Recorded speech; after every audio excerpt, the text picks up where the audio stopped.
Hi viewers, welcome to Telugu వార్త. ధనవంతులు కావాలని ప్రతి ఒక్కరికి ఉంటుంది. కానీ భిక్షాటన చేస్తూ కూడా ధనవంతులైన వాళ్ళని చూస్తే నిజంగా విచిత్రం అనిపిస్తుంది. చిన్ననాటి నుంచి పేదరికంలో బాధపడుతున్న భరత్ జైన్కు చదువు అబ్బలేదు, అలాగని ఉద్యోగ అవకాశాలు కూడా రాలేదు. కుటుంబాన్ని పోషించుకోవడానికి అతను చాలా కష్టపడాల్సి వచ్చింది.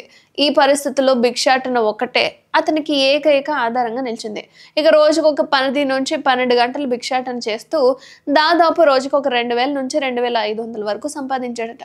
నెలాఖరులో అతనికి ఒక 60,000 నుంచి 70,000 వరకు ఉంటుంది.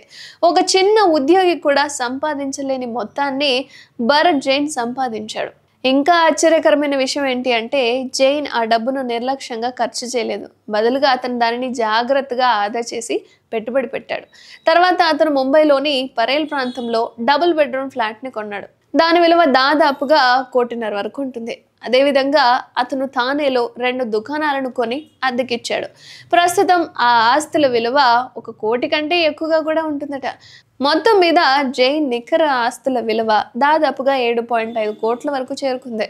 భరత్ ఇప్పుడు తన భార్య, 2 కుమారులు, సోదరుడు, తండ్రితో విలాసవంతమైన జీవితాన్ని గడుపుతున్నాడు.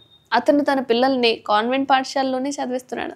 తన కుటుంబ సభ్యుల కోసం ఒక స్టేషనరీ దుకాణాన్ని కూడా ప్రారంభించాడు. ఈ వ్యాపారం కుటుంబ ఆదాయాన్ని మరింత పెంచింది. ఇంత ఆస్తి, డబ్బు ఉన్నప్పటికీ కూడా అతను భిక్షాటన మానేయలేదు. అతని కుటుంబ సభ్యులు ఎంతగా వద్దని చెప్పినా కూడా తాను భిక్షాటన విడిచిపెట్టలేదు. ఈ వృత్తి కారణంగానే తాను ఈ స్థాయికి వచ్చానని, అందుకే దాన్ని వదులుకోలేను అంటున్నాడు జైన్. అండ్ భరత్ జైన్ మాత్రమే కాదు, దేశంలోని ఇతర ప్రాంతాలకు చెందిన లక్ష్మి, గీత, వీళ్ళందరూ కూడా లక్షల రూపాయల ఆస్తులను కూడబెట్టారు కేవలం భిక్షాటన చేసి. కానీ జైన్ కథ ప్రత్యేకమైంది. ఎందుకంటే అతను దాదాపు ₹1 కోటి లక్షాధికారి అయినా ఇప్పటికీ కూడా బిచ్చగాడిగానే ఉంటున్నాడు.